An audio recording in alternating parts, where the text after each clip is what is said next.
ఓం శ్రీ గురుభ్యో నమ. ఓం శ్రీ మాత్రే నమ. ఆగస్టు 21వ తారీఖు నుంచి 31వ తారీఖు వరకు కూడా రమారమి 10 రోజుల పాటు ఏ విధంగా ఉండబోతుంది మనం చూసుకునేటట్లయితే, ముందుగా మేషాది ద్వాదశ రాశుల్ని యొక్క ఫలితాలు తెలుసుకునే ముందు గ్రహగమన గతులు అంటే ఏ గ్రహాలు ఏ రాశుల్లో సంచరిస్తున్నాయో తెలుసుకుందాం. ప్రధానంగా కుజుడు మిథున రాశిలోను, గురువు కర్కాటక రాశిలోను, శని మీనరాశిలో వక్రగతిలోను, రాహు కుంభరాశిలోను, కేతు సింహరాశిలో సంచారం చేయటం, శుక్రుడు కన్యారాశిలో సంచారం చేయటం, రవి బుధులు సింహరాశిలో సంచారం చేయటం జరుగుతుంది. చంద్రుడు వచ్చేటప్పటికల్లా వృశ్చికం నుంచి ఈ 10 రోజుల పాటు మీనం వరకు సంచరిస్తున్నాడు. ఇవన్నీ కూడా గోచారరీత్యా చెప్పబడే ఫలితాలు. గోచారం అంటే ఏంటంటే, ఈ 10 రోజుల పాటు వృత్తిలో ఎలా ఉండాలి, అంటే ఉద్యోగంలో వ్యాపారంలో ఎలా ఉండాలి, ఎలాంటి మెళకువలు తీసుకోవాలి, ఆరోగ్యం పట్ల ఎలాంటి శ్రద్ధ పెట్టాలి, మిత్రులతోటి బంధువులతోటి ఏ విధంగా ఉండాలి, వ్యాపార రహస్యాలు ఏంటి, అలానే ఇళ్ళు కొనుగోలు చేయడంలో ఎలాంటి నిర్ణయాలు, శుభ కార్యక్రమాల్లో ఎలాంటి నిర్ణయాలు, ఎలాంటి జాగ్రత్తలు తీసుకోవాలి, ప్రయాణాల విషయంలో ఎంత జాగ్రత్తగా ఉండాలి, అంటే ప్రతి విషయంలో కూడా ఎలాంటి ఆచితూచి నిర్ణయాలు తీసుకోవాలి, ఈ 10 రోజుల పాటు ఎలాంటి జాగ్రత్తలు తీసుకుంటే మనకు మంచి జరుగుతుంది, ఎక్కడ నెగిటివ్ వస్తుంది ఎక్కడ పాజిటివ్ వస్తుంది తెలుసుకోవాలి. ఫస్ట్ నెగిటివ్ తెలుసుకుంటేనే బాగుపడతారు. పాజిటివ్ తెలుసుకోవటం వల్ల ప్రయోజనం ఎంతవరకు అంటే కొంతవరకు మాత్రమే ఉంటుంది. నెగిటివ్ తెలుసుకున్నాం అనుకోండి, దాన్ని ఖచ్చితంగా మనం పాజిటివ్ చేసుకోవచ్చు. పాజిటివ్ తెలుసుకొని అబద్ధాల ముసుగులో ఉన్నామనుకోండి, జీవితం పెద్దగా ఏం ఉండదు. మనం చెడిపోవటానికి మొట్టమొదటి కారణం అదే రీజన్. పదే పదే నేను అన్ని ఛానళ్ళు చెబుతుంటాను. మనం చెడిపోవటానికి కారణం ఏంది, మనిషి చెడిపోవటానికి కారణం ఏంటంటే అదే కారణం. చెడిపోవటానికి అదే ఇంపార్టెంట్ కారణం. ఇక్కడ మనం నెగిటివ్ని తెలుసుకొని దాన్ని పాజిటివ్ చేసుకుంటే సింపుల్. అది ఒక డాక్టర్ దగ్గరికి వెళ్ళిన షుగర్ ఉందని అన్నారు, దానికి ట్యాబ్లెట్ వాడి తగ్గిపోతుంది. అంటే సత్యానికి దూరంగా ఉండకూడదు. అందువల్ల చాలా జాగ్రత్త నిర్ణయం చేయాలి. ఇవన్నీ కూడా గోచారరీత్యా చెప్పబడే ఫలితాలు అంటారు. అంటే ఈ 10 రోజుల్లో జరిగే ఫలితాలే. లైఫ్ లాంగ్ ప్రొటెక్షన్ బర్త్ చార్ట్ను మాత్రం అనుసరించాలి. ఖచ్చితంగా ఎలాంటి పరిహారాలు చేసుకోవాలి, ఆ పరిహారాలు చేసుకోవటం వల్ల మనకు మంచి జరిగే అవకాశాలు ఉంటాయి. కాబట్టి మేషాది ద్వాదశ రాశుల వాళ్ళకి 10 రోజుల పాటు ఏ విధంగా ఉందో తెలుసుకుందాం. మకర రాశి వారికి ఈ 10 రోజుల పాటు ఏ విధంగా ఉండబోతుంది. మకర రాశి వాళ్ళు ఆర్థిక పరంగా పుంజుకుంటారు, లావాదేవీలు బాగా ఎక్కువగా ఉంటాయి, ఫైనాన్షియల్ పరంగా డెవలప్మెంట్ ఉంది, ఇల్లు ఆస్తులు ఇలాంటివన్నీ కూడా కొనుగోలు చేసే అవకాశాలు ఎక్కువ ఉంటుంది, రైతులకు అనుకూలంగా ఉంటుంది, సోదరులతోటి రక్త సంబంధాలతోటి అనుబంధం బాగా పెరగటం, దృఢపడే అవకాశం ఉంటుంది, కుటుంబ సభ్యులతో తీర్థయాత్రలకు వెళ్ళే అవకాశాలు, విదేశాల నుండి మంచి శుభవార్తలు, సామాజిక కార్యక్రమాల్లో పాల్గొనే అవకాశాలు, ఆర్థిక సంబంధ అంశాలతో అనుకూలంగా ఉంటుంది.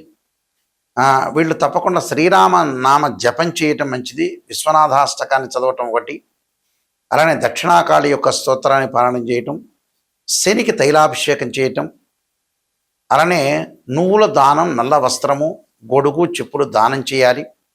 శుభ కార్యక్రమాలు జరిగే అవకాశాలు ఖచ్చితంగా ఉంటాయి. వీళ్ళకి ఆర్థిక పరంగా పుంజుకుంటారు, లావాదేవీలు బాగుంటాయి, అలానే ఉద్యోగపరంగా కూడా చాలా అనుకూలంగా ఉండే అవకాశం ఉంటుంది. అయితే ఆదిత్య హృదయాన్ని పాలన చేయొచ్చే వీళ్ళకి మంచి సుఫలితాలు జరిగే అవకాశాలు ఖచ్చితంగా ఉంటాయి. ఇవన్నీ కూడా గోచారరీత్యా చెప్పబడే ఫలితాలు అంటారు. గోచారానికి మనకి బర్త్ చార్ట్కి చాలా డిఫరెన్స్ ఉంది. అంటే గోచారం అంటే ట్రాన్సిట్ సిస్టమ్ అంటారు. ట్రాన్సిట్ సిస్టానికి బర్త్ చార్ట్కి లాట్ ఆఫ్ డిఫరెన్స్ అనేది ఒకటి ఉంది. అంటే ఈ ట్రాన్సిట్ సిస్టానికి బర్త్ చార్ట్కి లాట్ ఆఫ్ డిఫరెన్స్ ఈ కారణం ఏంటంటే ఇవన్నీ గోచారరీత్యా చెప్పబడే ఫలితాలు. బర్త్ చార్ట్ అంటే ఏంటంటే లైఫ్ లాంగ్ ప్రొటెక్షన్. ఉద్యోగ పరంగా ఎలా ఉంటుంది, ప్రొఫెషన్ పరంగా ఎలా ఉంటుంది, కోర్టు సమస్యలు ఏంది, మ్యారేజ్ లైఫ్ ఏంది, వైఫ్ అండ్ హస్బెండ్ రిలేషన్లో ఉన్న విషయాలు ఏంది, సంతాన పరంగా ఎలా ఉండబోతుంది, ఇలాంటివన్నీ కూడా నిర్ణయం చేసేది ఏంటంటే బర్త్ చార్ట్. కేవలం ఇవేంటంటే 10 రోజులు, నెల రోజుల పాటు చెప్పేది గోచారం అంటారు. అంటే 16 డివిజనబుల్ చార్ట్స్ చూసి మ్యాథమెటికల్ క్యాలిక్యులేషన్ వేసి జాతకాన్ని చెప్పడం అనేది బర్త్ చార్ట్. ఇది పర్మనెంట్గా ఉంటుంది. నిజాన్ని తెలుసుకోవటము ఇంపార్టెంటే, నెగిటివ్ని మనం పాజిటివ్ చేసుకోవటం ఎలా అనేది ఆలోచన చేయాలి. అలానే ద్వాదశ భావాలు ఉంటాయి. భావాధిపతులు వేరు, రాస్యాధిపతి లేదు. దానిలో ఉండే గ్రహం వేరు. భావాధిపతి అంటే లగ్నం నుంచి అనుసరిస్తారు. తను భావానికి రవ్యధిపతిని, ద్వితీయ భావానికి గురువని, తృతీయ భావానికి కుజుడని, చతుర్థ భావానికి చంద్రుడు బుధుడని, పంచభావానికి గురువని, ఆరవ భావానికి శని కుజుడని. భావాధిపతులు వేరు, మళ్ళీ రాస్యాధిపతులు వేరు. భావాధిపతులు అంటే ఏంటంటే ఉదాహరణకి ఒక ఇంటి ఓనర్. రాస్యాధిపతి అంటే ఆ ఇల్లు కట్టించిన ఆయన. టెనెంటు అంటే ఆ గడిలో ఉన్న గ్రహం అని అర్థం. ఇలా 16 డివిజనబుల్ చార్ట్స్, దశలు, అంతర్దశలు, ఏ లగ్నానికి ఏ దశలు కలిసి వస్తాయి, ఏ దశల్లో కలిసి రాదు, మనం ఎంతవరకు డబ్బులు సంపాదించగలుగుతాం, ఎంతవరకు డబ్బులు సంపాదించలేము, ఎలాంటి ప్రాబ్లమ్స్ వస్తాయి, జీవితంలో గజకేశ్వరి యోగాలు ఉన్నాయా, రవిబుధాదిత్య యోగం, లక్ష్మీ యోగాలు ఉన్నాయా, ఎలాంటి యోగాలు ఉన్నాయా అని నిజాన్ని తెలుసుకోవాలి. నిజం తెలుసుకోకుండా ఒక ఆస్ట్రాలజర్ని, కరెక్ట్ ఆస్ట్రాలజీని పట్టించుకోకపోతే, కరెక్ట్ ఆస్ట్రాలజర్ దగ్గరికి వెళ్లకుండా ఏదో రకరకాల ఉన్న వ్యక్తుల దగ్గరికి వెళ్తే ఫలితాలు ఏం రావు. చివరికి ఆస్ట్రాలజీ మీదే నమ్మకం పోతుంది. మీరు ఎంచుకోవాలి, చూస్ చేసుకోవాలి మంచి వ్యక్తి ఎవరని. అలా చూసుకొని నిజాన్ని చెప్పండి గురువు గారు అంటే చెప్పాలి. అప్పుడే రిజల్ట్స్ వస్తాయి, లేకపోతే రిజల్ట్స్ రానే రావు.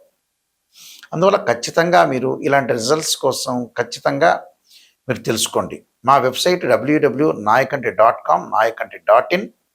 అలానే నేను కాలసర్పయోగము, కాలసర్ప చంద్రిక, రాహుకేతులు, ఛాయాగ్రహాలు, పుత్రగణపతి వ్రతము, సర్వదేవతా గోత్రములు పార్ట్ 1, పార్ట్ 2, నవగ్రహ దోషాలు పోవడానికి 12 అమ్మవార్ల యొక్క స్తోత్ర పారణాలు, బృహత్ పరిహార సింధు, వివాహ మార్తాండము, జాతక చంద్రిక, స్వప్న శాస్త్రము, అలానే production of astrology, transfer of results, ఇలాంటి నెంబర్ ఆఫ్ ఆస్ట్రాలజీ సంబంధించిన బుక్స్ రాశాను. ఇవన్నీ కూడా రాజమండ్రిలో మోహన్ పబ్లికేషన్ వారి దగ్గర దొరుకుతాయి, లేకపోతే నన్ను కూడా సంప్రదించవచ్చు. అలానే నిజాన్ని తెలుసుకోవడం చాలా ఉత్తమమైన పని. నిజం తెలుసుకొని మనం ముందుకెళ్ళటం చాలా ఇంపార్టెంట్. చాలామంది కూడా నిజాన్ని తెలుసుకోకుండా అబద్ధపు ముసుగులో ఉండి చాలా కాలాన్ని కూడా ప్రొలాంగ్ చేస్తుంటారు జీవితాన్ని. ప్రొలాంగ్ చేసిన తర్వాత ఆస్ట్రాలజర్ ఏం చేయలేరు, ఏ పూజలు చేసినా ఫలించవు. జీవితాన్ని ఇన్ టైంలో 6th సెన్స్ లాగా ఇన్ టైంలో అవగాహనతో ముందుకెళ్తే జీవితం బాగుపడినట్టే. అవగాహన లేకుండా, అవగాహన లోపమే మనిషికి చెడిపోవడానికి ముఖ్యమైన కారణం. నిజాన్ని తెలుసుకోలేకపోవటం. దానికి రకరకాల పరిహారాలు ఉంటాయి. చక్కగా పరిహారాలు చేసుకొని ముందుకెళ్తే మనకు మంచి జరిగే అవకాశాలు ఖచ్చితంగా ఉంటాయి. ఇలాంటివన్నీ కూడా నేర్చుకోండి. స్క్రీన్ మీద స్క్రోలింగ్ అవుతున్న నెంబర్ ఉంటూ ఆ నెంబర్కి కాల్ చేయండి. అలానే మీ అందరికీ కూడా శ్రీ పరమేశ్వరుడి యొక్క అనుగ్రహము, పరమేశ్వరుడి యొక్క అనుగ్రహాన్ని, అమ్మవారి యొక్క అనుగ్రహాన్ని అంతా కూడా ఉండాలని ఆశిస్తూ సర్వే జనా సుఖినో భవంతు.